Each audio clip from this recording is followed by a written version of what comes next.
Hola, buenas tardes. Os damos lo primero las gracias por asistir a la convocatoria pública que realizamos a través de la Asociación Cultural Avantis Escorial. Es el tercer acto que realizamos con dicha asociación y todas de índole cultural, histórico y político en San Lorenzo del Escorial. Nos pusimos en contacto con nuestro buen amigo Álvaro Romero de SND Editores, dado que habían editado varios títulos y libros a nuestro juicio de obligada e imprescindible lectura. Le agradezco a Álvaro su generosidad para estar con nosotros y la organización y el haber traído a la totalidad de personas que comparten mesa en este acto. Lo que vamos a desarrollar, vamos a hacer la presentación de los libros, cada autor hablará en concreto del suyo y posteriormente realizamos un coloquio debate sobre lo que queramos hablar, con preguntas del público, con total libertad.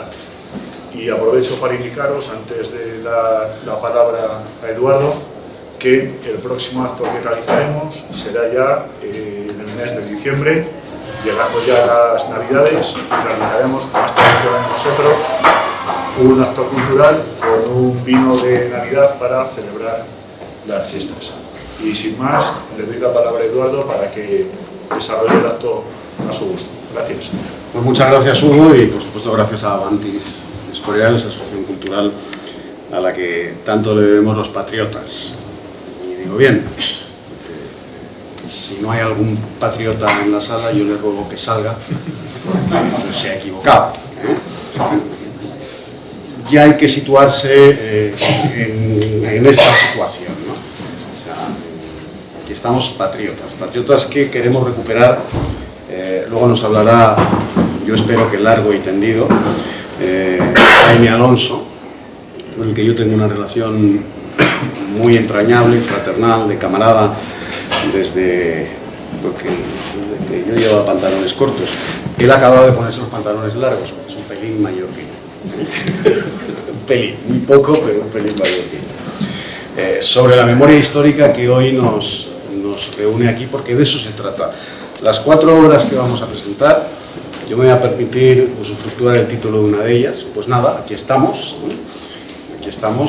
para defender la memoria histórica, y lo tenemos que hacer como lo está haciendo SN Editores, sin claudicar en el combate intelectual, en el combate cultural.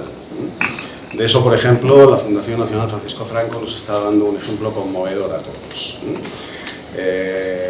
Venimos de 43 años de acojonamiento de la España nacional, la derecha sociológica, si podemos así definirla, para que nadie se sienta ofendido.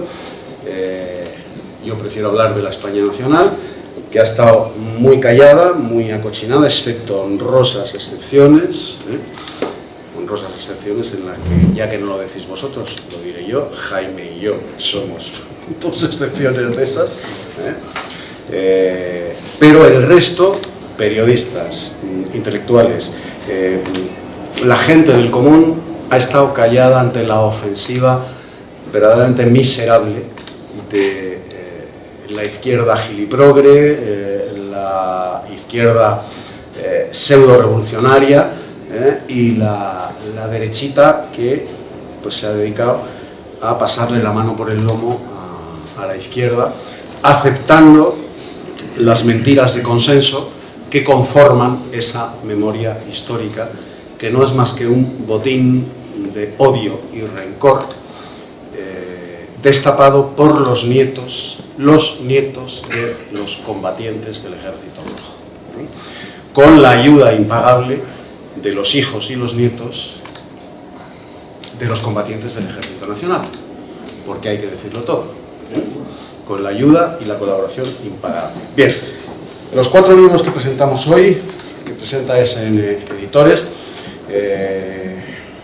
por cierto, como hay que suministrar recursos, las personas que compren los libros después tendrán un descuento, porque Álvaro Romero, el editor jefe de SND, pues tiene esa gentileza, y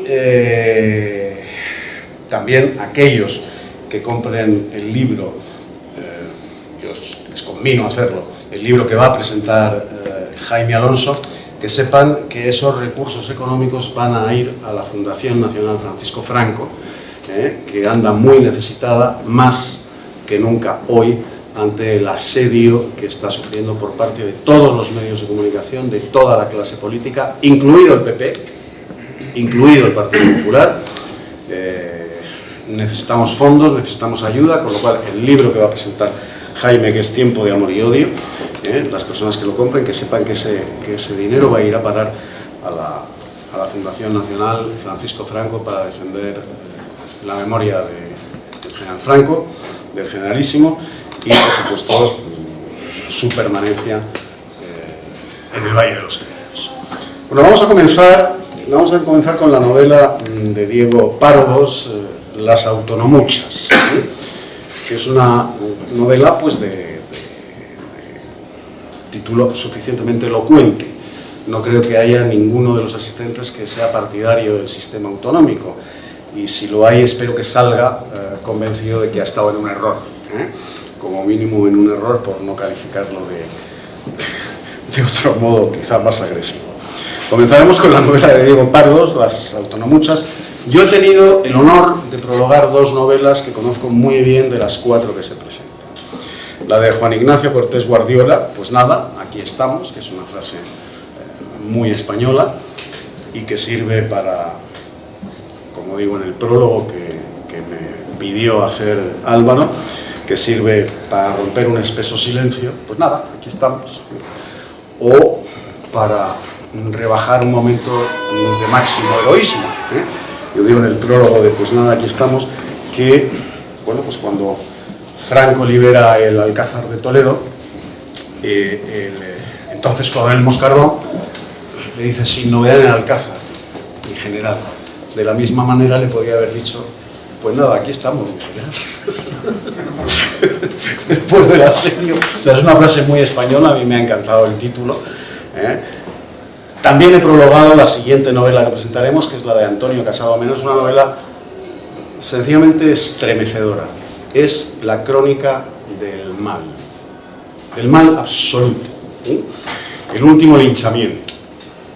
Es un episodio histórico, las dos son novelas históricas, es un episodio histórico acaecido en la Cartagena de la preguerra civil. Y, como digo también en el prólogo, es una novela que está llena de víctimas, pero no hay ningún inocente. No hay ningún inocente, porque el Frente Popular desató el mal absoluto. El mal absoluto. El mal con mayúsculas. Ese mal que hoy los padrinos de la memoria histórica tratan de negar y de ocultar, incluso de ridiculizar, elevando los hechos de la Guerra Civil Española y los fecundos 40 años de régimen del general Franco a unos niveles pues de satanismo que rozan el ridículo. Yo tuve la obligación moral, y así lo hice, de expulsar de la tertulia de Buenos Días España en la radio a un contertulio que me habían metido con calzador, un canalla de Podemos, que se permitió decir en antena que el régimen de Franco causó más muertos en los años de la posguerra que los que Pol Pot, comunista, causó en la Camboya de los Jemeres Rojos. Entonces, literalmente, pues a mí se me encendieron todas las alarmas y le dije, esto salió en antena, claro, luego se rebotó por todas las redes sociales y a mí me costó un disgusto muy serio, pero bueno, bienvenido sea. Le dije que le iba a pegar 2 tiros, como si era diciendo semejantes infundios, que abandonase el locutorio porque le pegaba 2 tiros. O sea, es un imbécil y un malvado digno del último linchamiento. El régimen de Franco causó tantos muertos o más como de los Jemeres Rojos en Camboya, encabezado por Pol Pot. Y luego, mi camarada, mi entrañable y fraterno camarada presentará la novela de Lídice Pepper, Tiempo de amor y odio. Esto correrá a cargo de Jaime Alonso y, por supuesto, yo le pediré que nos haga un resumen de la lucha encomiable que está llevando a cabo. Él es, junto con el general Chicharro, el presidente de la Fundación Nacional Francisco Franco. Él es el portavoz, está aquí en calidad de portavoz de la Fundación Nacional Francisco Franco, y es el abogado que está llevando jurídica para impedir que el generalísimo Franco, su tumba sea profanada en el Valle de los Caídos. Toda esa batalla legal,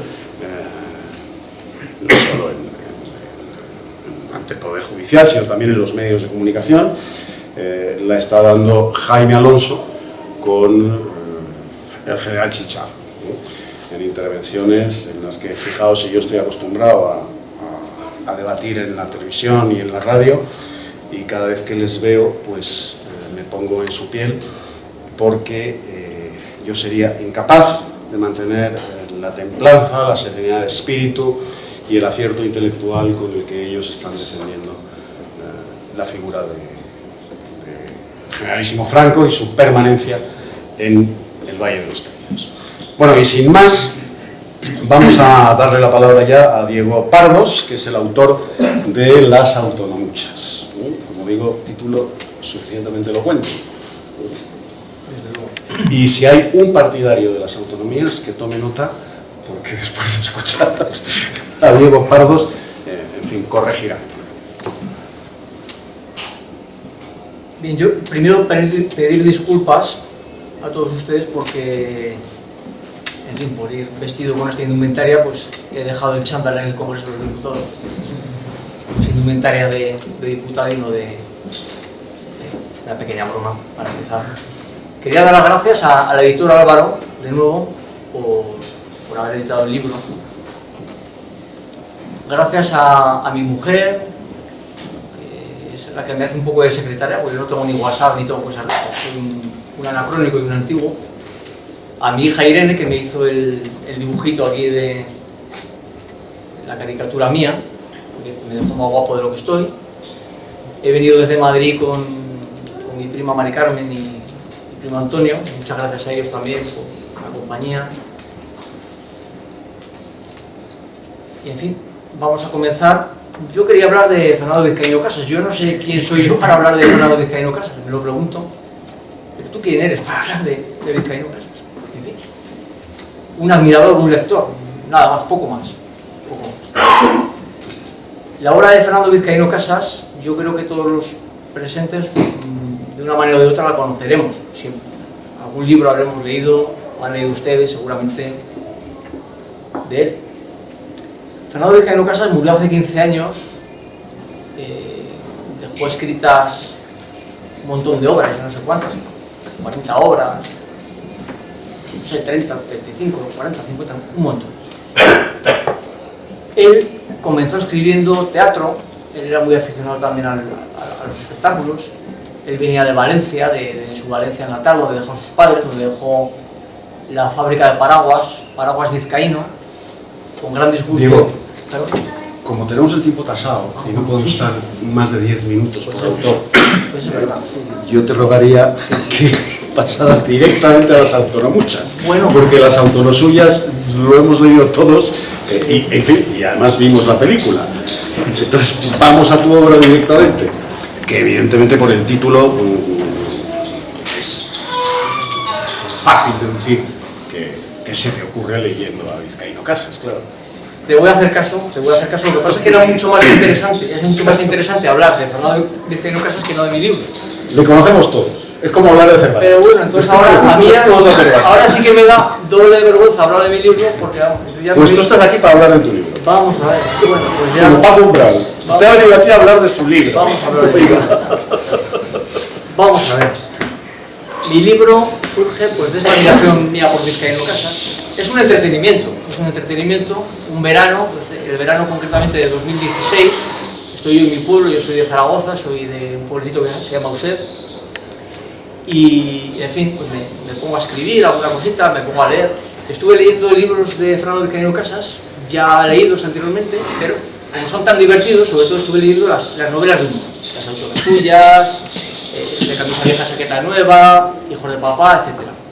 Que tuvieron un grandísimo éxito pues, en los años 70, 80. La boda del señor cura. En fin, pues en ese, digamos, en ese panorama, en un pequeño jardincito que tengo, tomando un café, tomando un vino, leyendo a Vizcaíno, bueno, pues me vino esa inspiración un poco copiada, un poco simpática, de hacer una continuación de las autoras suyas. Digo, voy a hacer una continuación de las autoras suyas. No me salió, pero era un poco la idea primigenia.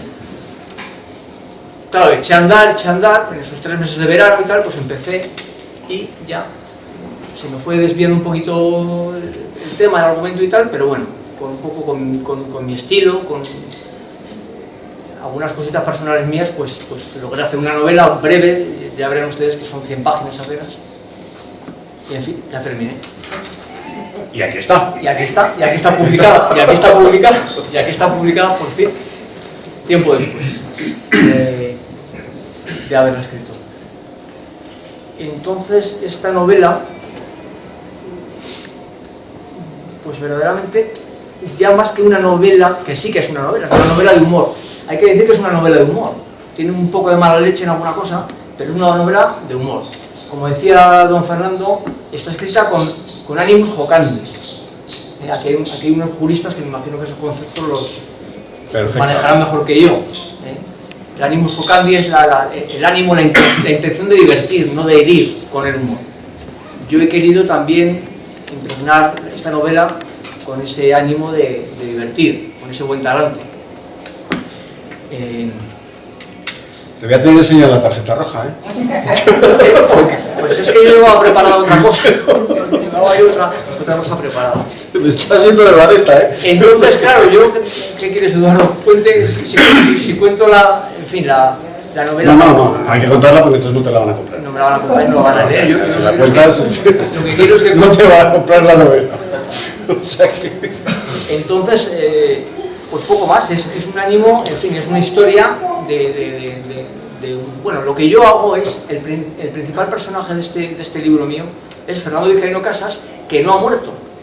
Entonces, está escondido, está como agazapado, le creen muerto, o se ha hecho el muerto, pero no ha muerto. Tiene ya 90 años o más de 90 años, es gran amigo de otro anciano como él, jubilado. Y él es el hilo conductor de la novela. Ellos deciden pues ir a pasar un veraneo a un pueblecito de Teruel, que pues, se está ¿Qué estás contando? Entonces llegan a ese pueblecito de Teruel y bueno, y es un poco ese veraneo en ese pueblo de Teruel. Pues ahí chocan un poquito con algunas gentes, con otras se va muy bien. Pues vamos a dejarlo ahí. Y lo vamos a dejar ahí. Vamos a dejarlo ahí porque ya has dado muchas pistas. Entonces, pues sí. Entonces yo, en fin, si hay alguien que se haya leído el libro, me parece estupendo, si no, pues me encantaría que lo leyeran. Y a los irascibles, como pongo yo también en el prólogo, en la nota para irascibles, que también la puso don Fernando en su libro de las autoras suyas, yo a los irascibles les pido que tengan un poquito de paciencia y que no me paguen con insultos mi libro, si hay algo que les parece mal, porque como también dijo don Fernando Vizcaíno Casas en un subtítulo de otro libro, humor con humor se paga. Muchas gracias. Gracias,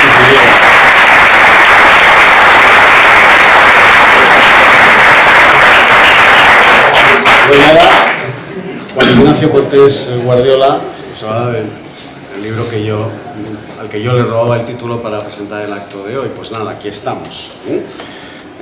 Magnífico. No solo el prólogo, el libro entero. Juan Ignacio.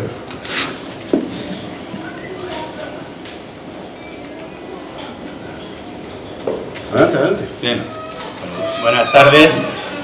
Ante todo, pues agradecer a Álvaro Romero, el editor de Sierra Norte Digital, haberme permitido en estos tiempos dar la oportunidad a autores, como en mi caso noveles, el publicarle una novela. Obviamente a Eduardo García Serrano por el magnífico prólogo que que escribió, no porque por hacer la pelota, sino porque me lo ha dicho todo el mundo. Estoy acostumbrado. Cosa que no me han dicho de la novela en sí, pero sí me lo han dicho del prólogo. Y luego, pues a todos los asistentes, muy especialmente, pues como todos los que estamos aquí, al escribir cualquier cosa, una novela, en mi caso, implica restarle mucho tiempo a muchas cosas, tanto personales como sobre todo familiares. De ahí que, pues, a esa familia, no quiero circunscribirla a nadie, en mi caso a mi mujer, porque sí que es verdad que se le resta mucho tiempo a todo, como se hace simplemente por hobby, sin ninguna pretensión, aparte del magnífico éxito que está teniendo. Pero bueno, también es de ley el dar ese agradecimiento. Bien, la novela en sí mismo es un homenaje a la historia de España. El argumento pues es sencillo, es a través de un pueblo ficticio, pues pasa por las distintas etapas que ha atravesado España, desde la romanización hasta el propio siglo XXI. Así que, pues bueno, como también me permito citar a mi padre una anécdota que a veces no se ha contado, pues yo simplemente le he puesto música a lo que es la historia. La letra ya la tenía, que era la historia de España, como aquel autor que simplemente puso partitura y dijo, pues música fulanito, autor de la letra Jesucristo, porque al final es que le puso al Padre Nuestro, le puso música. Pues muy bien, pues yo le he puesto música a la historia de España. Bien. En primer lugar, respecto al título de esta jornada, cuando envió Álvaro el cartel, me pareció muy adecuado el título, en el sentido de que diferencia, dice novela e historia de España contemporánea. Y me parece muy adecuado por lo siguiente, alguna vez también me lo han preguntado, es porque separa precisamente lo que es ficción, la novela, de lo que es real, la historia. Y es que estamos acostumbrados, desgraciadamente, a que con verdadera habitualidad se nos esté machacando lo que es meramente ficción como si fuera la verdad absoluta. Es decir, vamos a decir esto, simplemente, supongo, yo no veo cine español, pero haces muy bien. Pero me gusta tu buen gusto. Pero como me obligan a pagarlo con mis impuestos, aunque yo no quiera, pues bien, todos sabemos cuando se filma, se proyecta alguna película sobre, vamos a decirlo, vamos a ser aquí en esta mesa expresos, por ejemplo sobre la guerra civil, sabemos ese mecanismo, unos son los buenos, siempre son los buenos, y otros son los malos. ¿Quién? Bien, aquí todos los que estamos, supongo no, estoy seguro que tenemos nuestro filtro y sabemos diferenciar, pero la gente, al final, lo que compra es lo que le vende pues, en las televisiones, en las series, en los cines, etc. Y saben de una realidad que me permito decir que es falsa. El mito ese de la democracia, de la Segunda República, ese compendio de democracia, de derechos, bien, y que vino... Es Arcadia feliz. Sí, claro, es Arcadia feliz, que vinieron los militares a destrozar sus... Eran muy malos. Bien, bueno, pues por eso digo que me pareció bien, y cuando leí ese cartel que mandó Álvaro, a mí me llegó una frase de un poeta del siglo XIX, Ramón de Campoamor, que decía, no me creo la historia antigua al ver cómo se cuenta la historia moderna. Y al mismo tiempo, pues, precisamente como epígrafe del libro, yo escogí una frase de Alfonso XII que dice: inútil venganza es esa, porque nadie borra con la pluma lo que llega a grabar en sus eternas tablas la historia. ¿Qué es esa frase? Esa frase está sacada de un escrito que dirigió al general carlista Ramón Cabrera, cuando éste le reconoció a Alfonso XII, al hilo precisamente de la guerra carlista, lo reconoció como monarca. Claro, en cuanto lo reconoció como monarca, el pretendiente don Carlos automáticamente lo desposeyó de sus títulos y de los honores que había ganado en el campo de batalla. De ahí que Alfonso XII le dijo: usted, la traducción de la frase, le podrán quitar todo eso, pero usted lo que ha ganado, lo ha ganado y está ahí. Y esa es la historia. Y usted luego le podrán decir tu tía. Bien, pues me parece, quien la haya elegido, me parece muy acertada esa distinción, por tanto, entre lo ficticio y lo real, entre la novela y entre la historia. Bien, como he dicho, la novela, por centrarme muy brevemente en 3 etapas de lo que es la historia de España, me centraré en 3 cositas. Una, muy rápidamente. Una, los orígenes, la romanización. Al principio del libro pues, se inicia a mediados del siglo II a.C., una tribu peninsular, de las muchas que pululaban por entonces en la península ibérica, pues que se ven amenazadas por la llegada de la romanización. Bien, una romanización precisamente que lo que hizo fue aglutinar cultural y políticamente a toda esa amalgama de pueblos que existían dispersos en la península ibérica, la antigua Iberia, luego Hispania. Bien, ¿hasta qué punto esa resistencia se hizo fuerte? Que tardaron los romanos 200 años en conquistar Hispania. Solo para comparar, tardaron 8 años en conquistar las Galias. 2 siglos frente a 8 años. Bien, no hay que rascar mucho para saber lo que los romanos nos dejaron a los españoles. Entre otras cosas, pues, yo por sintetizar diría 2 cosas de ese legado. 2 cosas. Una, el idioma, y otra, el derecho. Bien, qué sintomático es que donde en aquellas partes que se arrincona ese idioma que procede del latín, que es el español, precisamente es donde menos se cumple la ley. Bien. La segunda característica que me gustaría, muy brevemente... sí, estamos en el siglo II, sí, hasta el XXI... No, pero muy brevemente.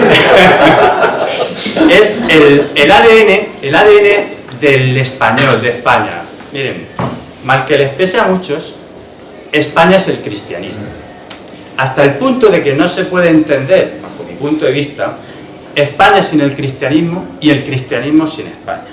Yo en la novela trato, pues, esa precisamente la etapa de la cristianización de España, valiéndome pues, de la tradición, esa tradición que sitúa al apóstol Santiago en España, y luego la leyenda de los 7 varones apostólicos. Cuando cae el Imperio Romano de Occidente en el año 476, ese bastón de mando que ocupaban los romanos lo recogen los visigodos. ¿Y hasta qué punto el cristianismo es importante? Que esos visigodos, como digo, lo que hacen es ese aglutinamiento político que ya tenían los romanos, lo cogen, al mismo tiempo realizan una labor compiladora de los distintos textos jurídicos muy importantes, de la que luego beberá, entre otros, pues, Alfonso X, las partidas, incluso la novísima compilación, etcétera. Y qué importante es el cristianismo con los visigodos, puesto que en el año 589, en el tercer concilio de Toledo, se decreta el cristianismo como religión oficial de la monarquía visigótica. Por tanto, con los visigodos, 2 años antes solo Recaredo había jurado el arrianismo y se había convertido al cristianismo. Por tanto, con los visigodos se consuma la unidad tanto política, jurídica y religiosa. Y junto a esa construcción del cristianismo que tiene para España, puesto que el propio San Isidoro de Sevilla, el siglo VII, en sus etimologías ya se dirige expresamente de España, España, no de otro lado, España, el siglo VII. Bien, esa España, ese cristianismo que ha supuesto para España y para el mundo. España, sí. Enseguida, España dio sus mártires. En el año 259, en el siglo III, dio sus mártires. El protomártir, el obispo de Tarragona, Fructuoso, los diáconos Augurio y Eulogio. un martirologio que ha sido una constante en nuestra época, hasta épocas recientes. ¿Qué decir de lo que fue la Segunda República? Que 28 días después de proclamarse ya estaba quemando iglesias y conventos por media España. ¿Qué decir de esa guerra civil que supuso una persecución religiosa que no se da desde tiempos de Diocleciano en todo lo que fue el territorio dominado por el terror rojo? Por último, y ya muy brevemente de verdad, como tercera característica que he querido expresar en el libro es esa característica que va intrínseca a lo español, que es la libertad. En dos episodios me refiero a ella, en lo que fue la Reconquista. Explico en el libro, noveladamente, todo lo que va desde la primera etapa, desde la batalla de Guadalete a las Navas de Tolosa, que, parafraseando a Churchill, pues si no fue el principio del fin, sí que fue el fin del principio. A partir de ella, pues parece que todo fue rodado. Y por último, respecto a esa libertad intrínseca al español, la guerra de la independencia. En el libro, pues reproduzco unos personajes ficticios, unos personajes anónimos que luchan precisamente contra la invasión napoleónica, al igual que resultó en la realidad. Esos personajes anónimos, como pudieron, unos no tan anónimos, uno David, Velarde, Manuela Malasaña, Agustín de Aragón, etc. ¿Hasta qué punto no fue importante la acción de esos héroes, maldito el país que olvida a sus héroes, que simplemente un dato, y con esto ya termino, Napoleón se dice que tenía previsto dedicar 12.000 soldados a su campaña española. Bien, la úlcera española se saldó con 110.000 bajas francesas, 110.000 bajas, 110.000 soldados que necesitaba para dominar Europa, y que al final pues le costó su derrota, gracias a Dios, porque fue lo que permitió el orgullo y esa libertad donde salió una vez más lo que es España y lo que son los españoles. No quiero seguir más porque no quiero glosar. No, si lo digo porque sí, tenemos el tiempo trazado, porque perfecto. Luego el público querrá preguntaros, entonces, pues darle más en agilidad, definitiva, sí, para que la gente luego pueda preguntar a los autores, etc. muy bien. Pues muchas gracias.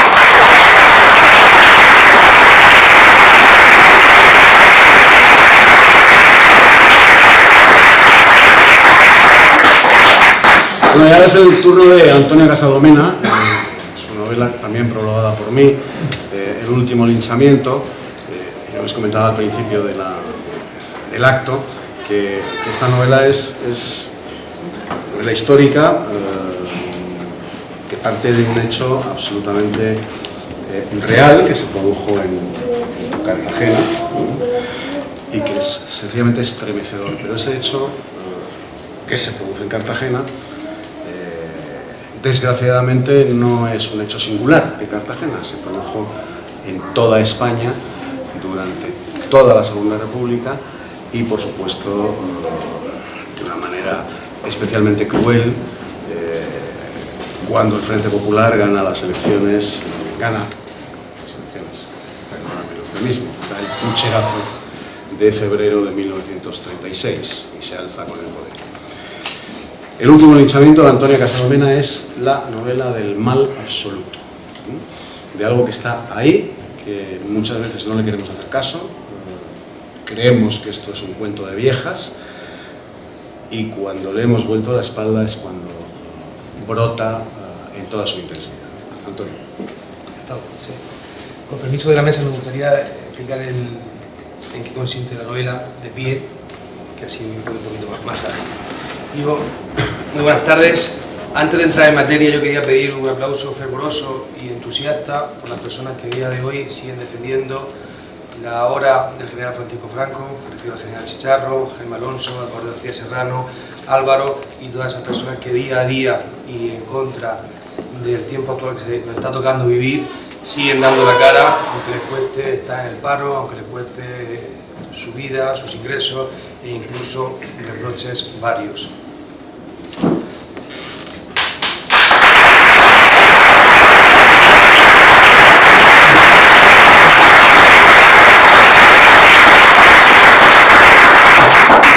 Me voy a ajustar al tiempo, a 10 minutos me he puesto el cronómetro para no fallar. Y me gustaría que os llevarais a casa un esquema mental de lo que va a ser mi intervención en la tarde-noche de hoy. Por un lado, en primer lugar, voy a hablar de la figura central del personaje, del Chipé. En segundo lugar, los hechos históricos que acontecen en la novela.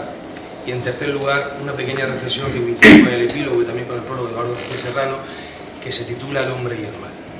¿Quién era el Chipé? Primera parte.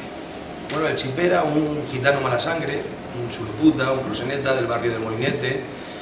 Sus idas y entradas a prisión son constantes durante el primer tercio del siglo XX, pero hay un hecho que lo diferencia de cualquier otro delincuente, común de los que pueden llevar en el despacho, de los que pueden llevar otros abogados, de los que había antes y siempre habrá, ¿no?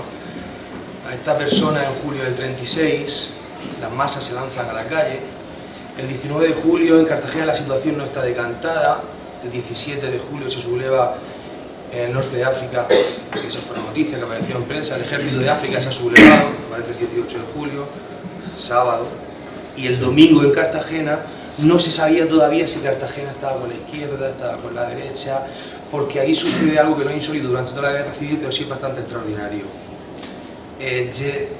La marinería toma el mando, junto con los sindicalistas, con los masónicas, con los comités antifascistas, con los comités republicanos, y entonces en ese momento de indefensión el Chipé se piensa el 19 de julio, era un protector de la gente derecha, y las noticias que empiezan a llegar en el arsenal militar, en capitanía, se cree por un momento que Cartagena se suma al golpe del 18 de julio.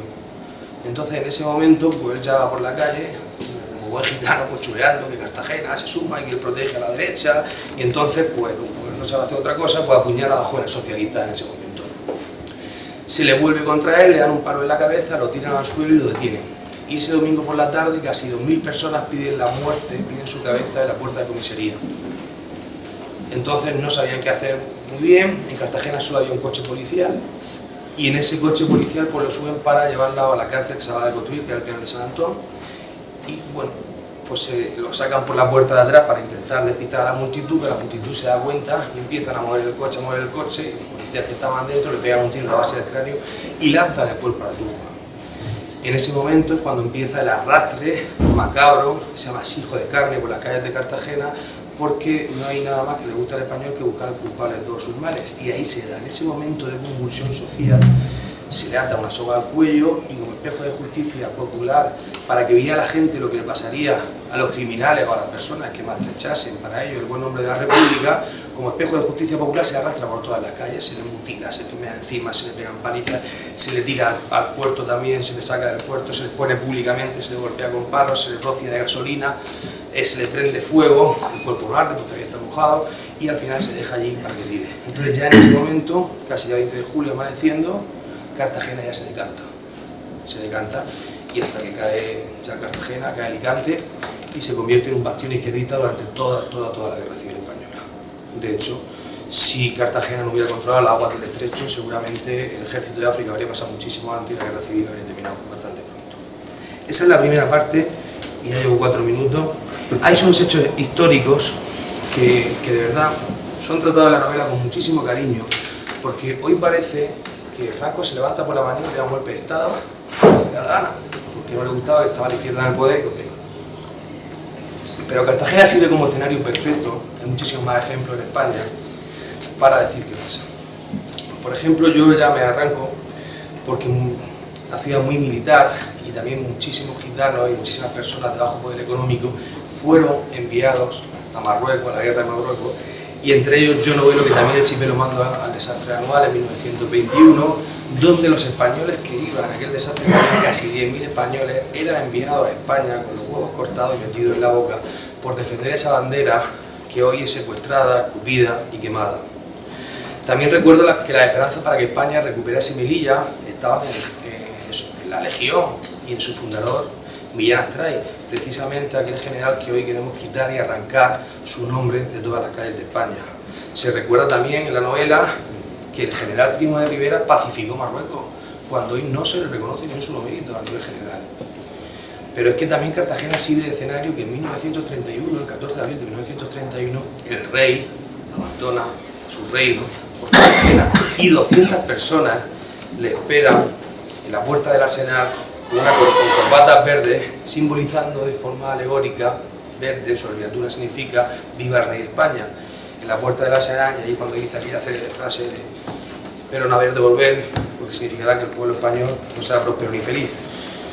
Pero es que en 1934, también un golpe en Asturias, también se comenta en el libro, precisamente contra el gobierno, ahora sí, legítimo de la Segunda República, que tras las elecciones de febrero del 36, las que todavía se están contando votos, de hecho hace poco salió un libro, que estaban todavía contando votos con los periódicos y demás, para ver qué pasó allí, la situación se endurece totalmente en España y sobre todo en Cartagena. Se recuerda también que la Semana Santa del 36, cuando en Cartagena había salido con absoluta normalidad durante todos los años previos, en el 31, el 32, el 33, en el 36 se prohíbe la Semana Santa, pero no de forma directa, sino tratando de evitar que haya altercados dentro de la ciudad. Es decir, que los mismos que generaban los altercados intentaban que no hubiesen, y con eso sirvió de excusa bastante para prohibir esa Semana Santa de 1936. Pero es que en un acto muy típico de la Semana Santa en Cartagena, que es la llamada, que es el Miércoles Santo, donde las cofradías más significativas salen en el balcón de la ciudad, que se sigue haciendo, ese día una procesión atea del Partido Comunista en dirección norte, a la calle Mayor, se lanza a la calle para pegarle a los cofrades, lanzando vajillas, vasos, y allí una trifulca de 200, 300 personas con heridos. Ya la situación de ellos se empieza a endurecer, ahí donde el chipé, el personaje de la novela, claro, la gente más adinerada de la ciudad, pues se busca a los 4 gitanillos, ahora hay vigilantes de seguridad, pero antes no estaba tan claro esa figura, para que le ayudara, la protegiera y demás. Entonces, en ese momento también, esa misma turba, con gritos de viva Rusia, muerta España, viva Rusia, muerta España, con el brazo izquierdo enarbolado, se dirigen a la parroquia de Santo Domingo a el Cristo, el Santísimo, que estaba allí, la Virgen, con malísimas intenciones. Pero como decía, Cartagena, una ciudad muy militar, ahora ya lo es menos, ¿no?, que la milicia no es obligatoria. Entonces se encuentra ahí un teniente de navío que se planta, el hombre se saca su arma reglamentaria, levanta la pistola y le dice a los 200 manifestantes, ya pueden entrar todos de uno en uno. Contuvo la multitud y finalmente no sucedió. Pero es que en esa Cartagena republicana, que también la cito, que siempre que sí había paz, no había paz, en tan solo 5 años tuvimos 12 alcaldes, para que veáis la inestabilidad que se vivía en ese momento en la ciudad. También se recuerda, ¿no?, que el 13 de julio, José María Gil Robles, el tema de Calvo Sotelo. Pero como me queda 1 minuto y medio, no me quiero entretener más en los hechos históricos y me voy a la reflexión del hombre y el mal. Yo que en el epílogo me siguen surgiendo las mismas preguntas que ya me planteé cuando escribí la novela. Digo, ¿existen excusas suficientes para cometer tales actos de salvajismo? ¿Se circunscriben estos hechos a un pasado que damos por superado? Y en su mutilación, ¿seríamos capaces de participar hoy día? Y en su quema, y en un arrastre macabro por las calles de una ciudad, ¿se podría consentir, no se podría consentir? ¿Qué pasaría en Europa? ¿Qué haría España? Y digo que no quiero preguntar qué pasaría en el resto del mundo.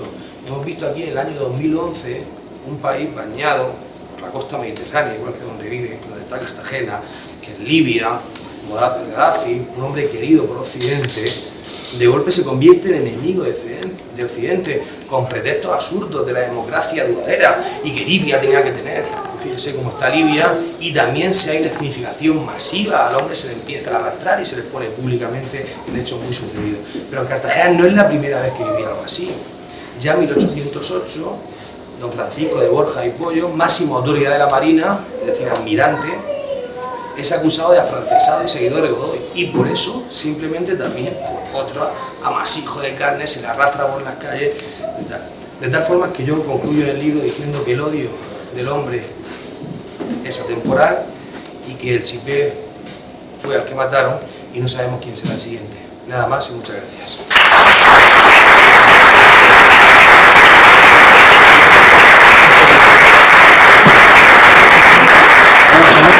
Que Antonio Casado Mena viene de una ciudad estrictamente castrense, estrictamente militar, porque se ha ceñido escrupulosamente al tiempo marcado. Disciplina militar. Bueno, y ahora va a ser mi entrañable, mi fraterno camarada Jaime Alonso, portavoz de la Fundación Nacional Francisco Franco, quien va a presentar la obra de Edith Pepper, Tiempo de amor y de odio. Gracias, Eduardo. Muchas gracias, Avantis, el Escorial. Cuando me pide Álvaro Romero que venga a hablar de una novela, lo primero que se me ocurre es, bueno, si no soy el autor de la novela, lo primero que tengo que saber es quién es el autor. Entonces me procuro ya, joder, saber quién era el autor, el título y la novela. Y luego, como no sé decir que no, y menos a Álvaro, cuando además me dice que tengo que venir acompañando a Eduardo García Serrano, digo, bueno, querrá que lo traiga en brazos, porque desde Madrid al Escorial es casi lo que procede ya. Por lo tanto, para mí es un placer estar también rodeado, acompañar a Eduardo y Álvaro, lo que me pidan, saben que lo van a tener siempre de mí. He visto pocas veces el ejemplo más evidente de lo que es la camaradería, lo que es la generosidad y el afecto, como en el caso y con tantos años de historia de Álvaro y sobre todo de Rafael. Mejor dicho, Rafael es el padre, siempre me viene Rafael cuando hablo de Eduardo. Por lo tanto, me tuve que leer el libro, cosa que agradezco enormemente a Álvaro. El libro es extraordinario. Curioso que una novelista de Venezuela escriba también en español, domine todos los giros de nuestro idioma con tanta soltura. Además, al tratarse de una novela histórica, sorprende que cite y ciña los distintos personajes históricos que aparecen, que os aseguro que no son menos de 100, en los distintos contextos en los que ellos se producen. Y aunque no soy un experto historiador, os puedo asegurar que solo tiene un gazapo, que hay que decírselo a la autora, que es cuando señala a Ramiro de Maeztu como asesinado en Paracuellos del Jara. No sé qué página es, pero volvería a ella. Todo lo demás es la estricta verdad. Es una novela preciosa. Comienza un poco lenta, porque yo cuando leo una novela siempre pienso, esa novela se puede o no llevar al cine. Y una novela que te engancha, una novela cuyo relato te va conmoviendo, que te gusta, que te parece más o menos interesante, pero que no pierdes el hilo conductor de la misma, es en definitiva una novela que puedes llevar al cine. Por lo cual, os digo, para mí esta es una magnífica novela que un día me gustaría ver en una película, ver en el cine y verla reflejada, porque ese reflejo del amor y el odio es el reflejo de la propia existencia del ser humano. Desde que naces, yo creo que hay una impronta, no porque lo haya dicho la escuela de Carrara, del bien y del mal en nuestra alma, sino porque es un principio teológico evidente. Nos ha liberado y nos ha salvado el que Jesucristo, los que creemos en Dios, se entrega por nosotros. Pero aún así tenemos el estigma del mal y al ser libres, determinadamente libres, podemos no solo salvarnos o condenarnos, sino actuar con esa libertad, bien o mal. Estas historias son 7 personajes, a cual más interesante, pero fundamentalmente hay 2 parejas realmente notables por lo que significa el amor en ellos. Como prende, está el amor instintivo, el amor carnal, el amor pasional, el amor a simple vista, pero ese amor luego tiene que irse adaptando a la otra persona.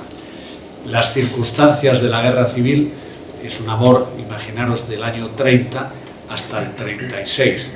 Acaba con la liberación del Alcázar de Toledo.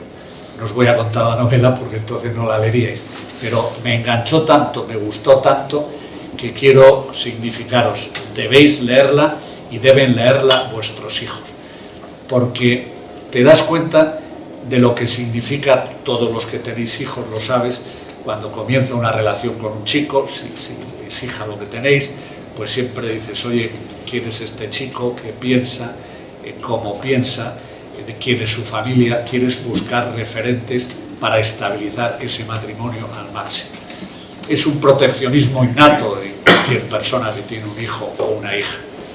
Pues aquí es exactamente igual, solo que lo ejerce su hermano, porque desde jóvenes no tienen padres y entonces ese afán protector y mira y cuidado Elena y no me gusta ese chico, pero ¿por qué? Pero si es tan guapo, sí, pero la belleza no lo es todo, pero me parece que no vas a misa ya y tú antes ibas a misa. O sea, es sencillamente tremendo ese enlace. Y luego, por otra parte, ya viene el amor del destino. O sea, la persona que está predestinada y su inclinación es hacia la religión, hacia la bondad infinita del Creador que me quiere para Él, y mi vocación me lleva a entrar en un convento, pero tiene alrededor, como todos, incluido las monjas, incluidas las novicias, etc., todo un mundo inanimado que procede de su infancia, que procede de su educación y que también en su infancia y educación ha contactado pues con niños que han estudiado con ella, con personas que tal, y con su entorno del mundo volitivo, del mundo cognoscitivo y también del mundo laboral.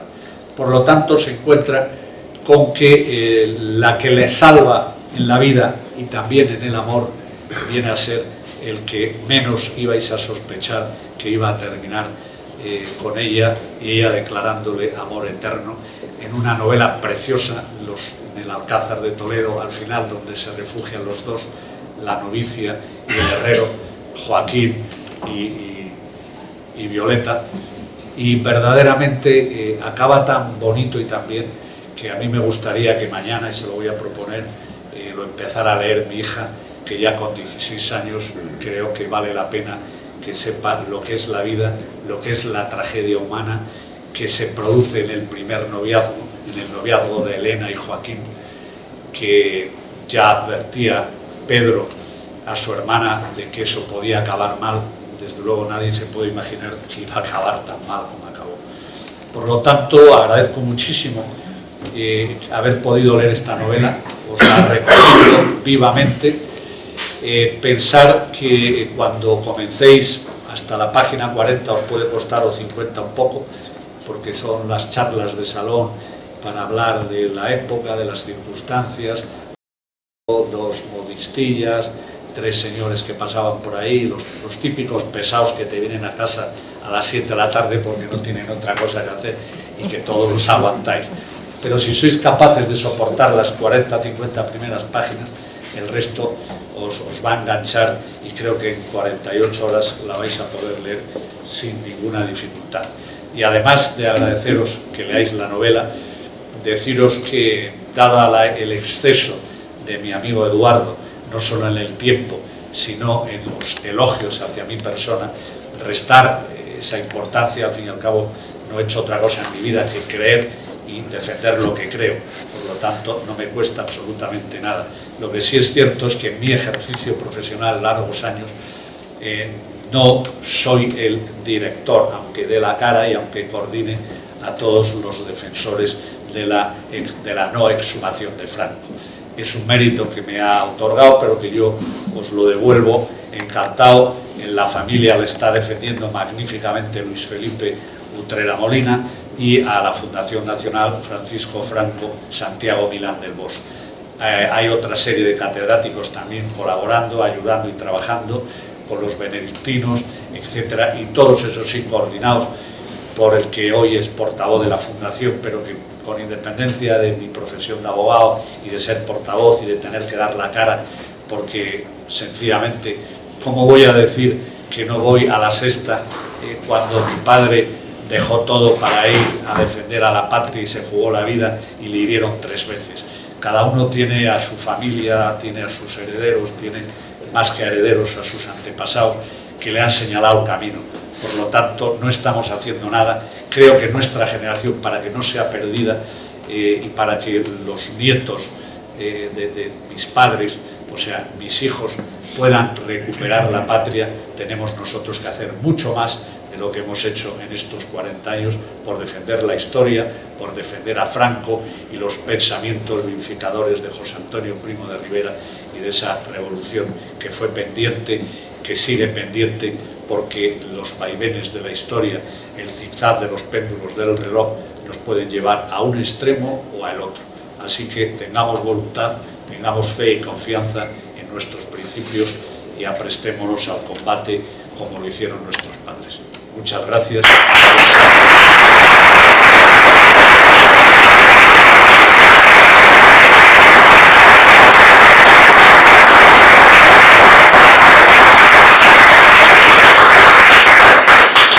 Bueno, pues queda abierto el turno de la participación de las personas que habéis acudido a este acto.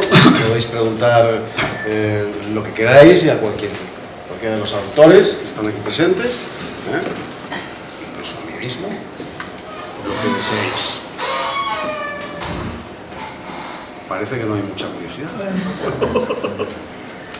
Perdón, antes de la pregunta quería daros las gracias a todos por lo de hoy y no por lo de hoy, o sea, por vuestro esfuerzo constante, vosotros, otras personas, esto, la editorial y todo lo que se está haciendo, os puede parecer que no se nota, que no es nada, pero la gente lo va a recibir y se va familiarizando, gracias.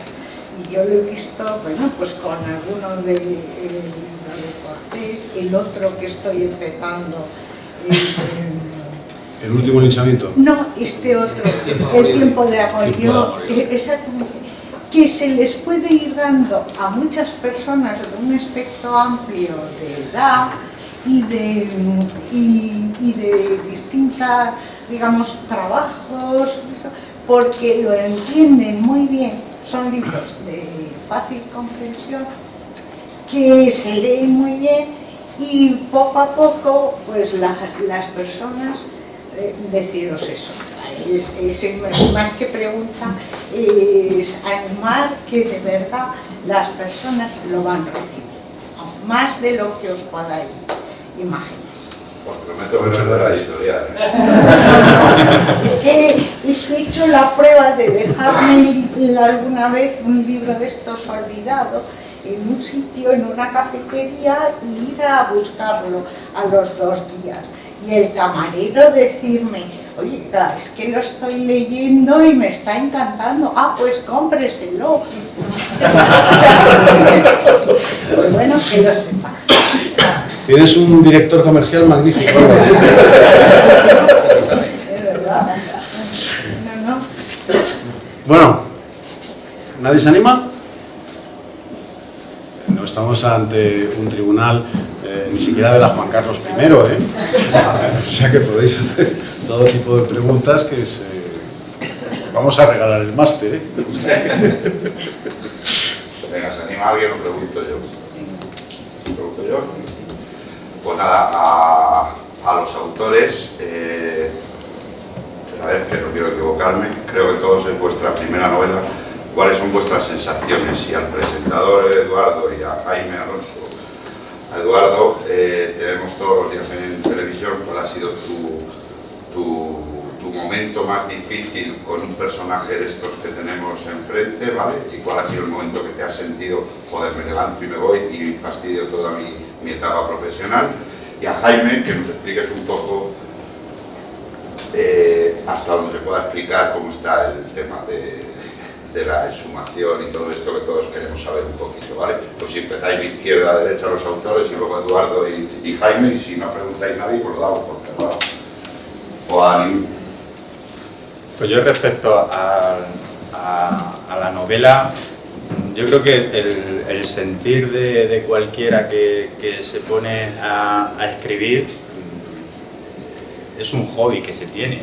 Antes lo hablaba pues, con un familiar de los que estamos aquí, pues es como al que le gusta pintar o al que le gusta el bricolaje. nadie pinta pensando que le van a exponer su cuadro al lado de Las Meninas en el Museo del Prado.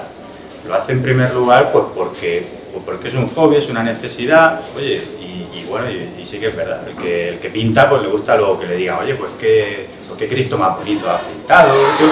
Pero bueno, sin ninguna pretensión y verdaderamente pues que haya editoriales pues que se presten a promocionar pues, a estos autores, como he dicho antes, noveles, y sobre todo también por la temática, porque estoy seguro que la oportunidad que nos ha brindado la editorial Sierra Norte Digital, pues estoy seguro que si mi novela la presento a ciertas editoriales, es que pues solo hoy en día, que es muy fácil, viendo mi nombre, buceando por internet y viendo ciertos artículos que a lo mejor he podido escribir, entre otros, en el Correo de Madrid, pues automáticamente esta novela pues estaría en la basura. Al mismo tiempo que si mis columnas, o las de cualquiera de los que estamos aquí, fueran publicitadas todos los días en el diario de preescolar o en La Sexta, o si yo fuera un autor que saliera todos los días, pues automáticamente estaría en todas las librerías de España. Entonces, en ese sentido sí que nuevamente agradecer pues la labor de Álvaro, de su editorial, pues de no tener miedo, porque es una época muy difícil la que estamos viviendo, y es una época que ha llegado ya, a mí me pilla un poco, como veis soy jovencísimo, pero es verdad que hemos estado 40 años, bueno, pues no quiero...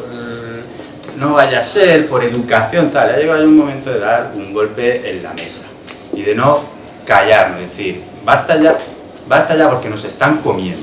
Y si tiramos de la historia, porque estamos hablando de libros de historia, si tiramos de historia, vemos que es el momento de o damos el golpe o, pues como dijo en su momento Gil Robles, nos tocará decir que media España no se resigna a morir. Y cuando digamos eso, quizás sea demasiado tarde. Por eso agradezco la labor de Álvaro, su editorial, y de todos los que están aquí, en especial también, pues todos los presentadores. Dios.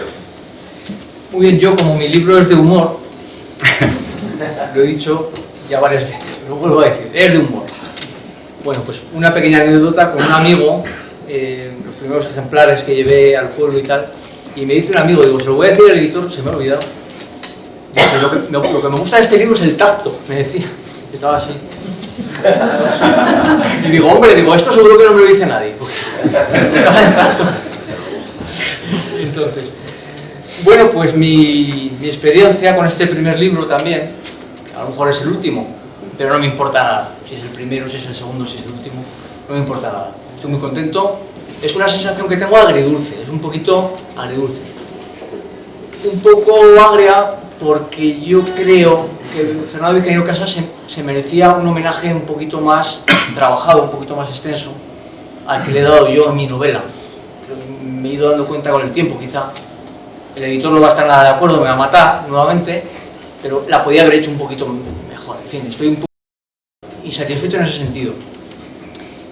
Pero también estoy satisfecho, también estoy contento porque creo que ha sido suficiente, o al menos yo en mi modesto, bajo mi, en fin, mi talento muy corto, muy limitado, estoy satisfecho pues de haber hecho, de haber aportado ese granito de arena o haber hecho ese agradecimiento a un autor del que he leído tantos libros, con el que he disfrutado tantísimo, me he divertido un montón, ¿verdad? Y vuelvo a leer de vez en cuando. Entonces, en ese sentido, el que yo haya hecho ese homenaje a Vizcaíno Casas y a ver si quizá con la esperanza de que sirva un poquito este libro como introductor de la obra de Vizcaíno Casas, para que haya más gente que tenga curiosidad por su obra, ¿no? Que al leer mi novela diga, hombre, pues estos personajes que él nombra aquí, estos libros, estas novelas, estas situaciones, pues voy a ir comprando libros, pidiéndoselos a amigos, etcétera, etcétera. Me encantaría que por lo menos Fernando Vizcaíno Casas, al menos esa gotita o ese grano de arena que yo le puedo hacer como homenaje, que ojalá fuera más extenso y ojalá sea más extenso en el sentido de que pueda haber otras personas, otras editoriales o medios de comunicación que que pueda potenciar su obra. Lo mismo que ya aprovecho que está aquí Eduardo, para que hagan lo mismo con la obra de su padre, que en una ocasión un amigo mío, en fin, ya fallecido, me dijo una cosa que podría ser exageración, pero que me llamó la atención, siempre se me ha quedado grabado, que su padre era el mejor escritor en lengua española después de Cervantes y Quevedo. Eso No es exageración. Eso No es una exageración. me lo dijo muy en serio cuando yo era muy jovencito y yo Es una afirmación absolutamente científica. tenía yo la edad de mi hija, me lo dijo, se me quedó en la cabeza, ¿no? También su padre. Absolutamente científica. Antonio. Así es, muchas gracias. Muchas gracias a ti.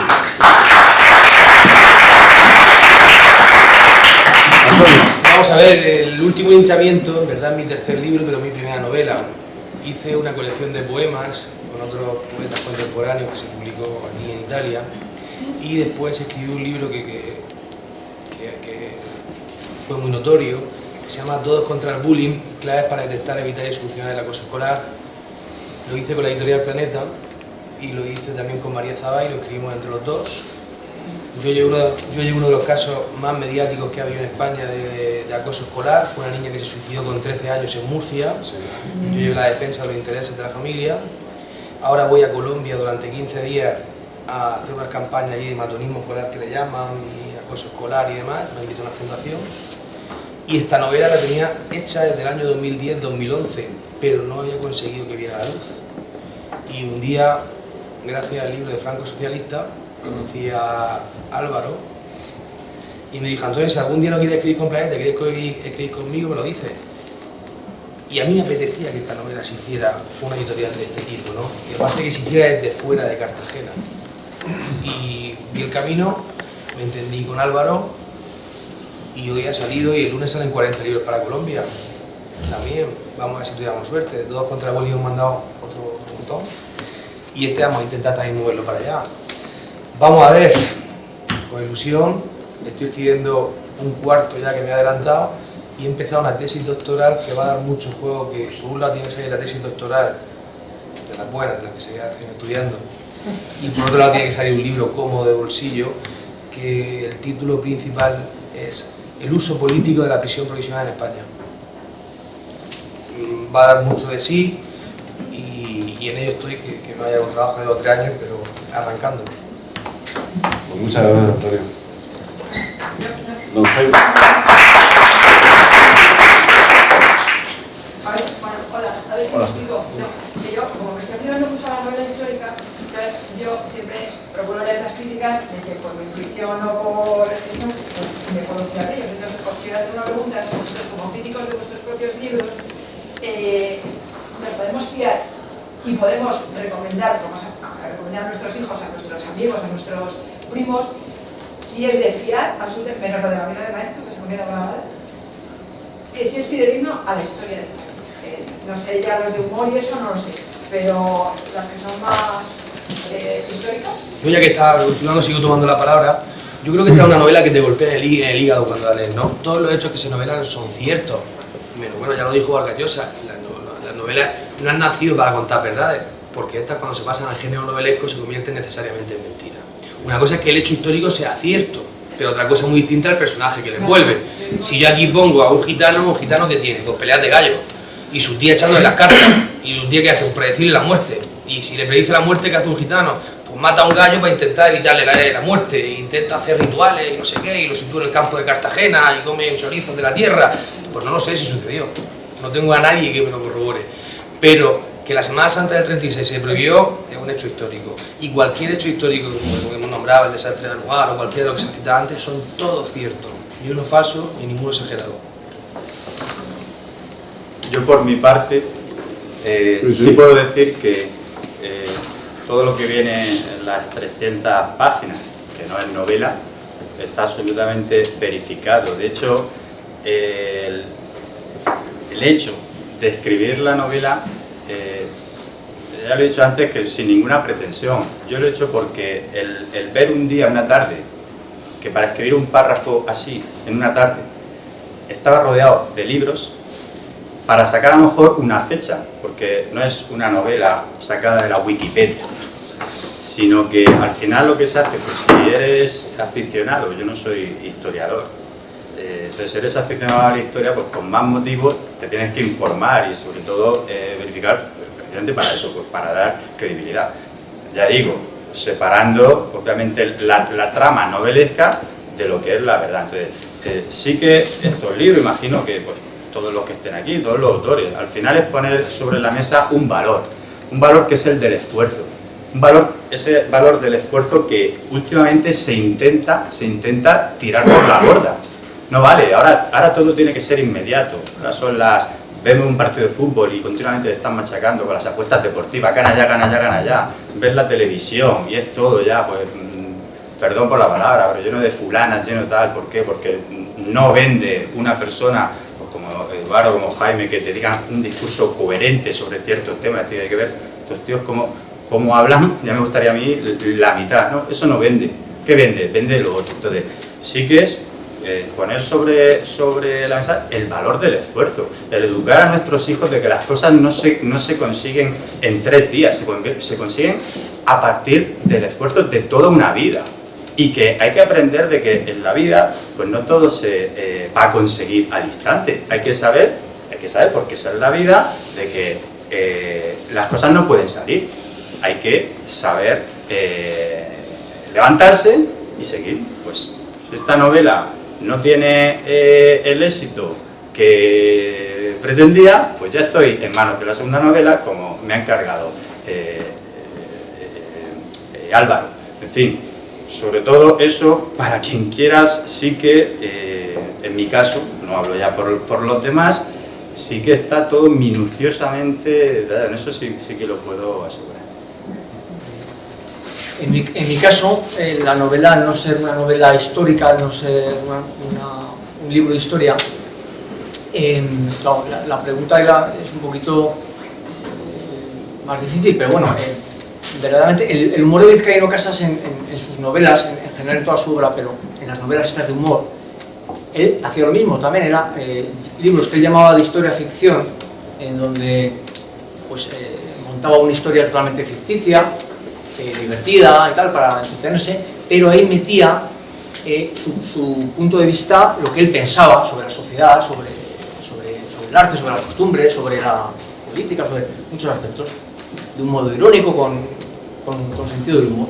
Entonces ahí sí que mi novela está llena de cositas, de puntos de vista, que supongo que están de acuerdo muchos de ustedes conmigo en algunas cosas. Entonces eso es lo que quizá puede ser verídico o que esté un poco, digamos, en la mente de una persona que lea mi libro y dice, hombre, pues fíjate, aquí está, no estoy de acuerdo yo con no sé qué cosa, hombre, fíjate, pues aquí se está cachondeando este personaje de esto y tal, lo está diciendo. Y luego hay algunas pequeñas frases entrecomilladas o pequeñas noticias o apuntes de alguno de los libros de Vizcaíno que sí que pongo, sobre todo en notas a pie de página, pero sobre todo en un anexo que está al final, en donde sí que son cosas, hechos que le sucedieron a él o que sucedieron en la España que él vivió y que él cogió en algunos de sus libros. Entonces están entrecomillados y figuran, pues esto se publicó en tal diario o sucedió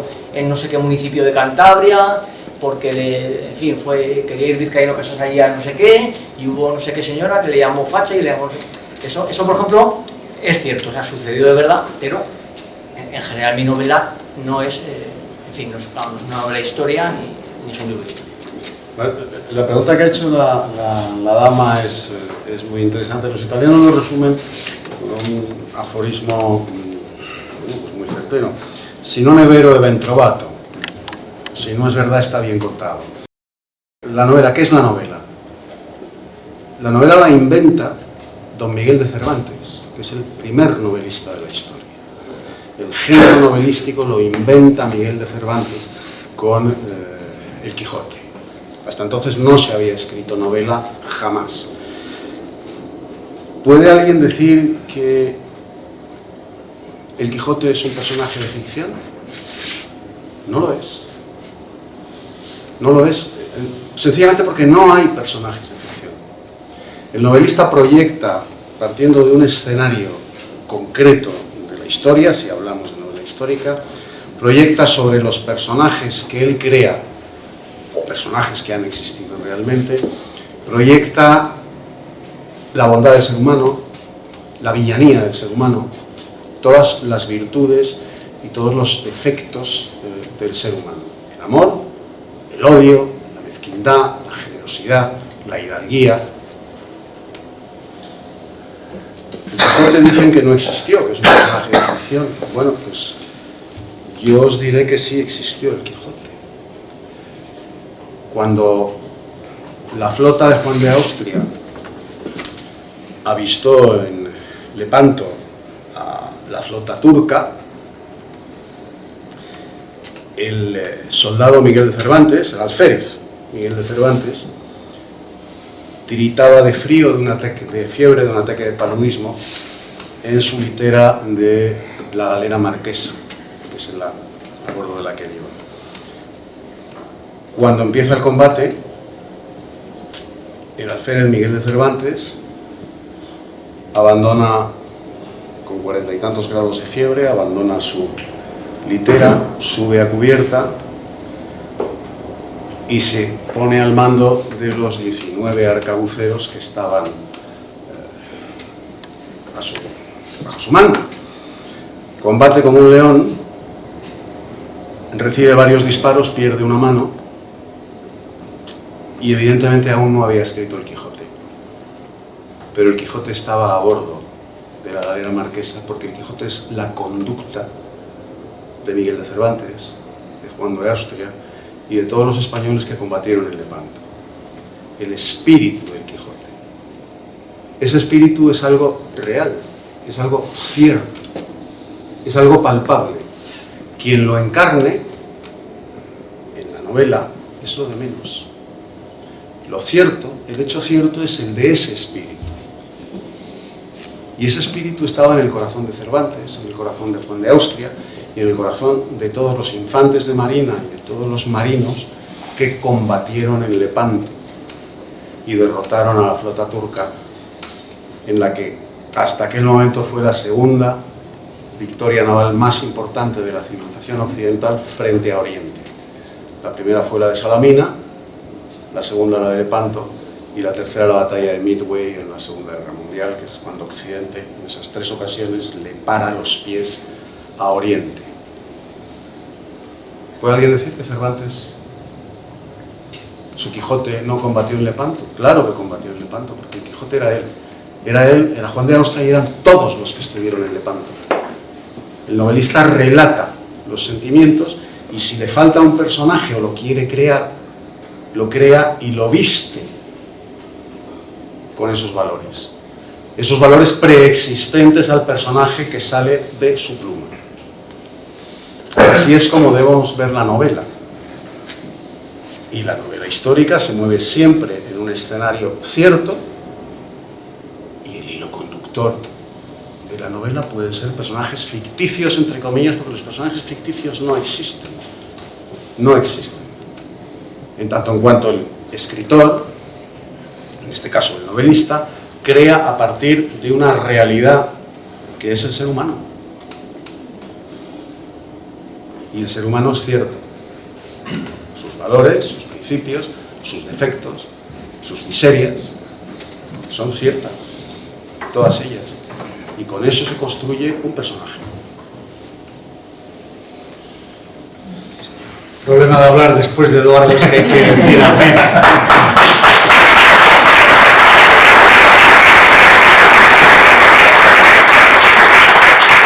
Y ahora le toca a Jaime Alonso responder a la pregunta que había planteado Álvaro. Amén. Y la de Álvaro, ahora le contesto la de Álvaro, pero aunque no tengo nada que ver con la novela, sorprende lo de la chica esta, Lidice Piper. En un momento determinado del libro y aprovechando el evento que conmueve a toda España, que es el año 33, la muerte de Sánchez Mejías, y que escribe García Lorca, y ella señala lo que significó para Lorca, lo que significó, además era monárquico, en esa época republicana, y era un torero, aparte de todo y del carisma que tenía, la personalidad, etcétera, no había abdicado de nada, en un principio era el prototipo del español de la época. Y conmovía a la izquierda, a la derecha, al centro, a los que se decían de izquierdas, en definitiva. Señala de una manera increíble, a mí me sorprende sobremanera, y dije, bueno, ¿y esta señora cómo ha estudiado, dónde ha estudiado y cómo ha analizado tan profundamente un hecho de esas características para novelarlo también y darle todos los contornos y perfiles de todo el arco que entonces dirían, o hoy dirán los pedantes, constitucional, pero que entonces sería todo el arco social? Y habla excepcionalmente de lo que todos hemos leído, la muerte de las coplas, a la muerte de Lorca, pero donde a mí verdaderamente me conmueve es cuando habla de que Picasso se pone, que era también admirador, amigo personalidad, a pintar el cuadro, y que hoy sepamos todos que el Guernica obviamente no es el Guernica, porque el Guernica es la propaganda que se hace a partir del año 38, 39, etcétera, y dijeron, bueno, vamos a aprovechar el bombardeo, y en vez de llamarle al cuadro a la muerte de Sánchez Mejías o la muerte de un torero, o como estaba significado en distintos lugares donde ya se había expuesto el cuadro, pero ella habla de la génesis del cuadro, del toro, del estoque, de la madre llorando la muerte de su hijo, del tumulto que se produce en toda España, de las coplas del poeta, de la lírica, y todo lo refleja magníficamente en el cuadro. Y ya significa ella entonces que ese cuadro es a la muerte de Sánchez Mejías. Entonces, no sé si ella, la primera editorial que se publica, en qué año fue, me gustaría saberlo, pero desde luego probablemente ella ya entonces conocía la génesis perfecta, sin mentir, sin falsear de la historia, etcétera, del cuadro de Picasso que hoy conocen todos los vulgos como el Guernica. Pues ella lo refleja fantásticamente en el libro, pero además con una pluma excepcional. Y en lo que dice, me pregunta, pero antes quiero significar, probablemente, no sé si nuestra generación será una generación perdida o no. Lo que sí tengo claro es que hemos estado ausentes 40 años o 42 del combate de las ideas, por distintas razones que merece la pena otra conferencia o un análisis más profundo, y que aquí no ha lugar a que me saquen tarjeta ni siquiera amarilla, porque esto requiere rigor, exposición, explicación y un largo etcétera. Y por lo tanto, lo que quiero decir nada más es que su padre lo escribió, y a mí en una ocasión o dos se lo oí personalmente. Los que somos mayores tenemos esa suerte de haber conocido también a su padre, aunque viendo la exposición que hace aquí el hijo, desde luego no sé si Ramiro de Maeztu lo habría hecho mejor, no sé si Donoso Cortés, desde luego, definiría al Quijote hispano como lo acaba de definir perfectamente Eduardo García. Pero él decía siempre, mirad, los españoles es que hasta que no nos dan de las 10 últimas la novena, hasta que no nos toca la novena, no reaccionamos. Y a lo mejor es así, porque ahora empieza el pueblo español a reaccionar, cuando ya vemos que se va a España, que se nos pierde España, que se divide España, que se rompe España, que quieren romper no la Constitución, no el Estado, no, rompen la nación que tiene 2000 años de historia y que ha sido en el mundo y en el universo una patria universal de cultura, de hidalguía, de defensa de valores del hombre como eje del sistema, en definitiva del humanismo que ha hecho el progreso y la dignificación de la persona. Y hemos combatido contra todos, contra todas las herejías, y hemos derrotado a todas las herejías, la de la Revolución Francesa, la protestante, en definitiva la comunista, la última, y ya veremos lo que nos queda en el futuro. Pero lo importante es recuperarnos, recuperar el aliento, inducir a los jóvenes, como aquí veo rodeado de jóvenes, a que estudien, a que trabajen, a que lean y a que sientan el amanecer de un nuevo día y sepan que España jamás puede perecer. Por lo tanto, siempre permanecerá. Gracias.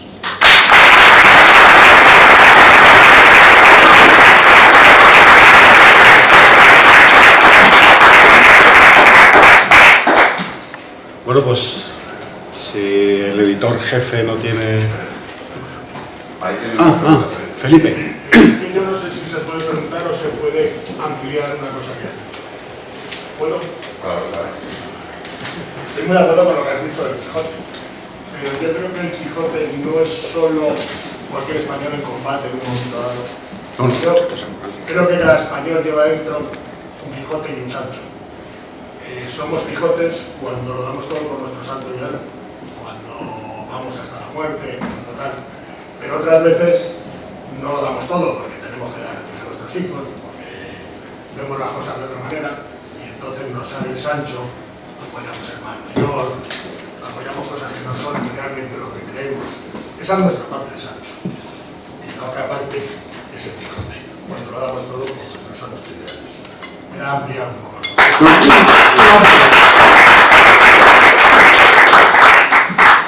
Sancho no es un personaje despreciable, ni siquiera es el contrapunto del Quijote.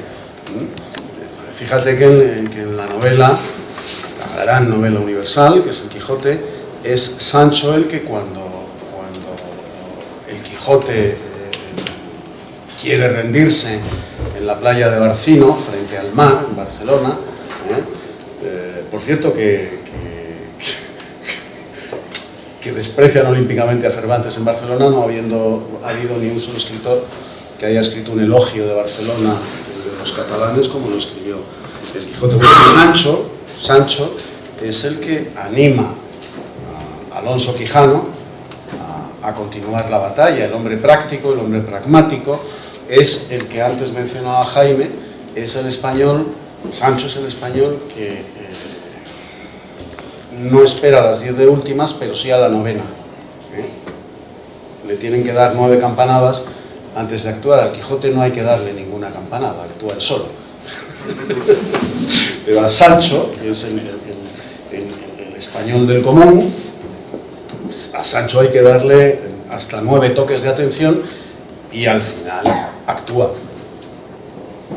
Al final actúa y es el que le dice a Alonso Quijano que hay que continuar en la batalla, que no cabe la rendición y que hay que seguir luchando y que en pie y basta ya de lamentaciones.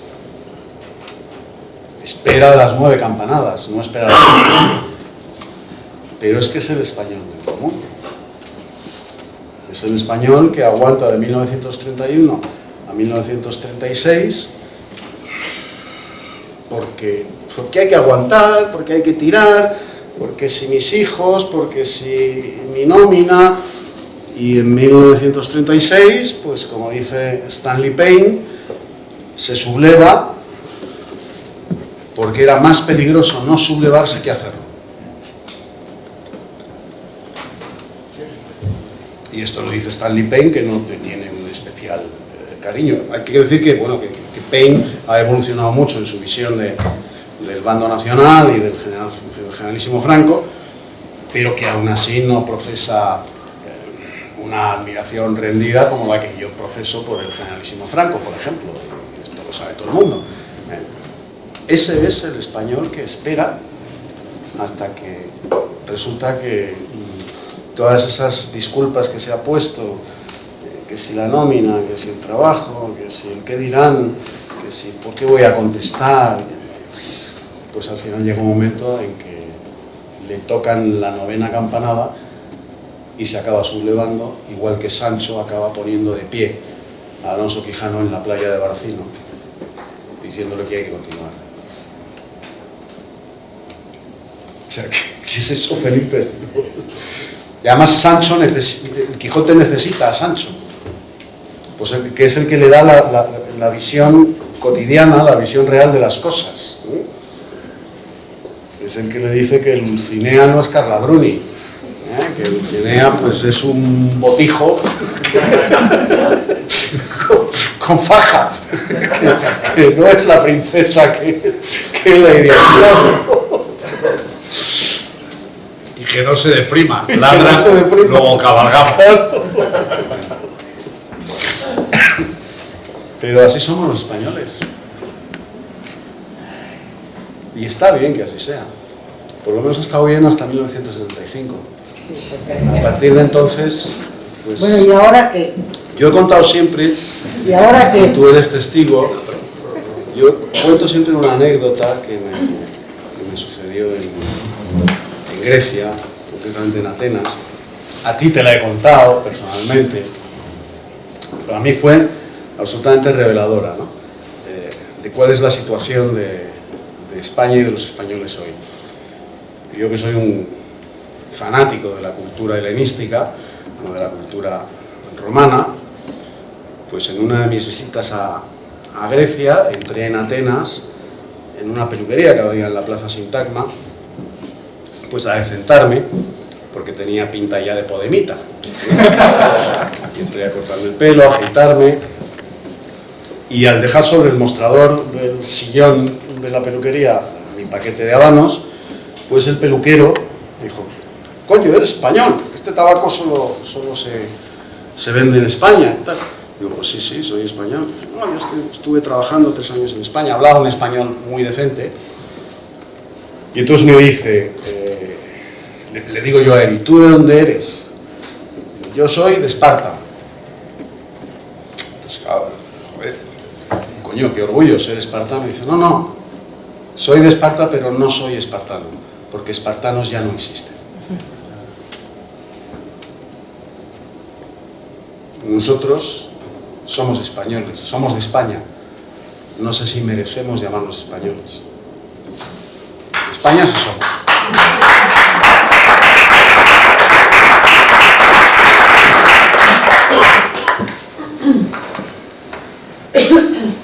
Está para donde ya queráis. Están preguntando allí, pero estamos para cerrar. Como ha dicho antes Álvaro, ¿nos podría usted adelantar un poquito, Jaime, cómo va el tema del Valle de los Caídos, la exhumación? Bien, va bien en el momento que sigue ahí. Irá mejor cuando tengamos la certeza que se ha ido Pedro Sánchez antes que Francisco Franco.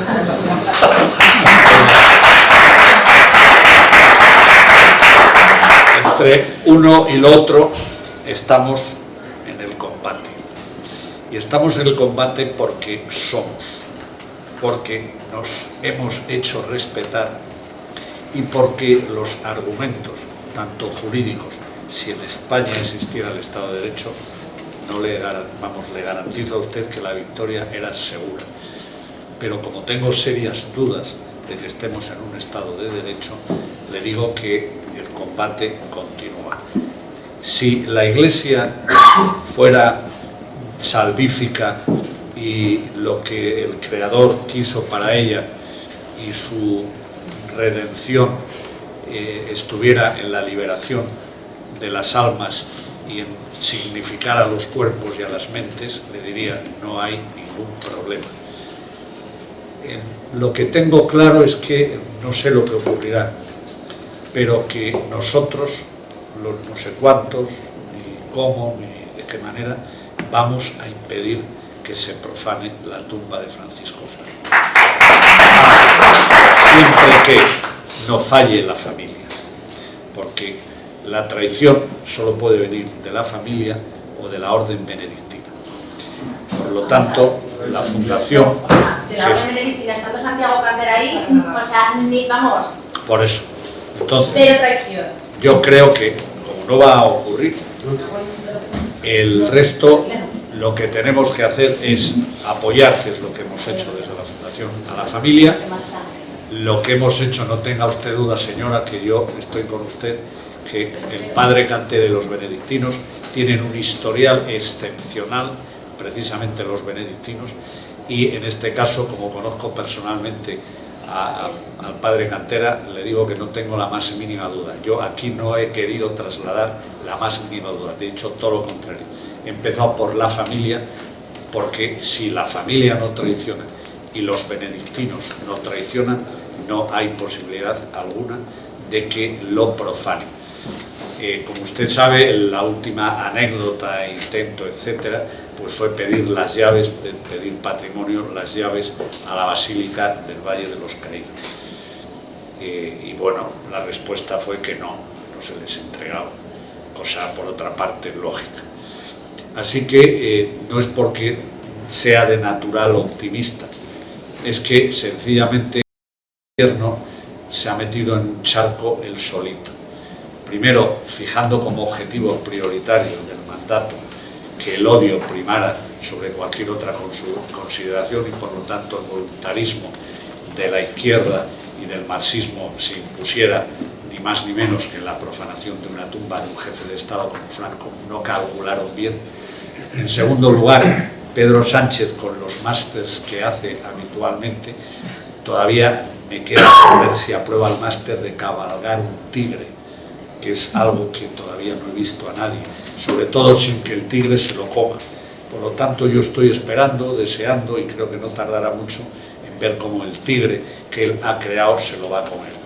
Y ese tigre obviamente son los terroristas, que son socios suyos, son los separatistas que quieren destruir España, que son sus socios también, son los podemitas, o sea, demócratas bolivarianos, que quieren llevarnos al paraíso de Stalin y que sencillamente ya fueron derrotados en su día y que se aprestan a ser derrotados, espero que de manera pacífica y por las urnas y por una reacción coherente y consecuente del pueblo español.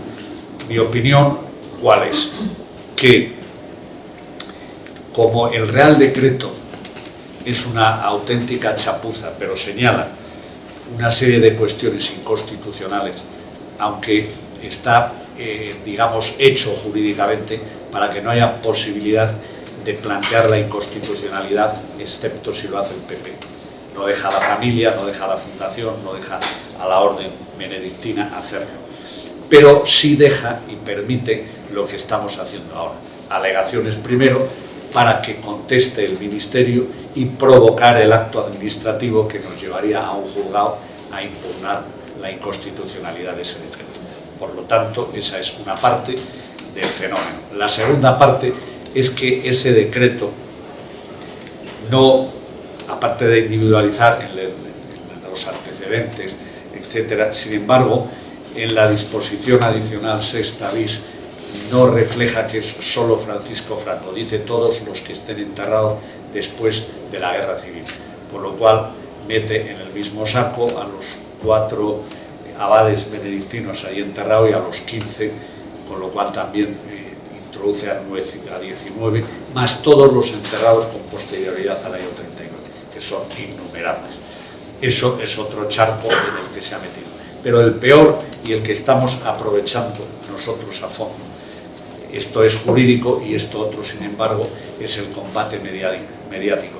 Es que sencillamente dice el decreto que la familia tiene que decir dónde se enterrará a Franco una vez exhumado su cadáver del Valle de los Caídos. O sea, dan por hecho que si ellos deciden que se exhuma, se va a exhumar y que no hay ley, ni derecho, ni nada que lo pueda impedir. Bien, entonces la familia ante eso tiene que decidir dónde se exhuma.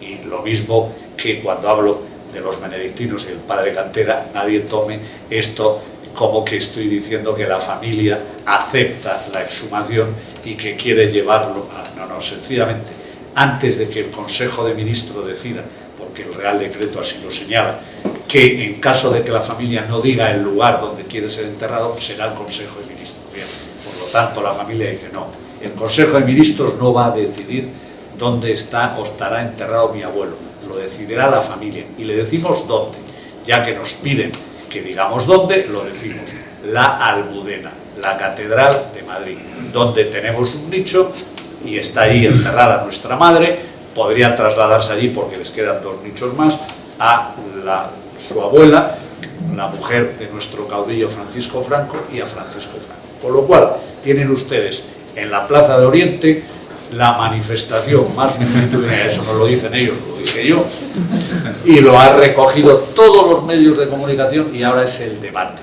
El debate es decir, la fundación ¿Qué va a hacer? Pues muy fácil, mire usted, es un supuesto teórico y espero que por eso no me lleven a la cárcel.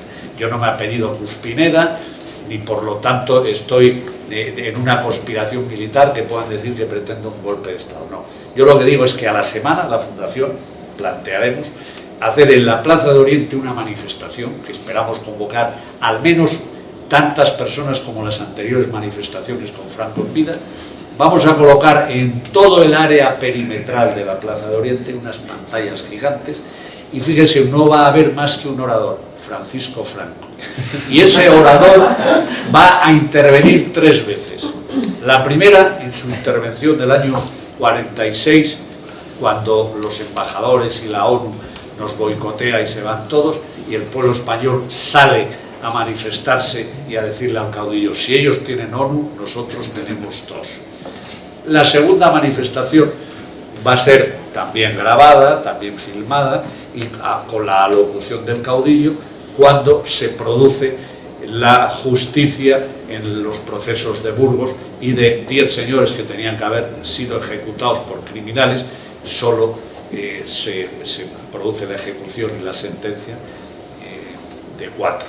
Y el pueblo español, ante la agitprop internacional, incluido el Vaticano, pues sale a manifestarse contra esa intervención internacional hostil al régimen, y le dice a Franco que no tenía hacer, y Franco producía un discurso, todavía estaba bien, año 73, y un discurso notable diciendo que nunca han permitido a España desde hace 40 años que la intervención o lo que digan en el exterior nos afecte para nada, que sabemos lo que queremos, un largo etcétera, pero perfectamente estructurado como todo lo que hacía. Y el último es en el año 75, unos meses antes de morir, cuando ya se veía su salud muy deteriorada y cuando se le nota con lágrimas en los ojos la despedida del pueblo español, que fue tremendamente emotivo y que todos recordaréis, incluido los que sois jóvenes. Claro, esas 3 intervenciones, que a ver quién lo prohíbe, convocada por la Fundación Nacional Francisco Franco, pues tiene taquicárdico, creo, al chulo de la Moncloa, o como queréis, o al docto inquilino de la Moncloa, y a todo su agitprop y a toda la gente que desde los medios de comunicación se dan cuenta de lo que significaría que Francisco Franco reposara en la nubera. Pero esto, lo repito, lo hacemos para evitar que se exhume o se saque, se exhume el cadáver de Franco o se profane, que es lo que va a intentar por todos los medios el gobierno. Es un mecanismo de defensa para decir, ¿no queréis caldo? Pues 2 tazas o 2 platos. Y por lo tanto que nadie se confunda, que nadie lo entienda como que la familia ha cedido, la fundación ha cedido o la orden benedictina ha cedido. Yo todavía no tengo claro ni que haya cedido la Iglesia, pero desde luego el resto, tanto la orden benedictina como la familia, nosotros, os puedo garantizar que estaremos allí hasta las últimas consecuencias. Y sé lo que estoy diciendo, y sé lo que eso significa. Nada más. Muchas gracias.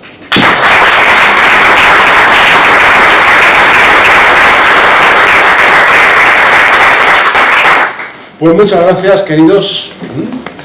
Ha sido un placer compartir charla con vosotros y recomendaros que los libros tendréis una rebaja, porque Álvaro, en fin, os va a hacer una gracia a todos, y el libro de Amor y Odio, pues sus beneficios van destinados precisamente a lo que acaba de comentar Jaime Alonso, a financiar a la Fundación Nacional Francisco Franco, que falta de hacer.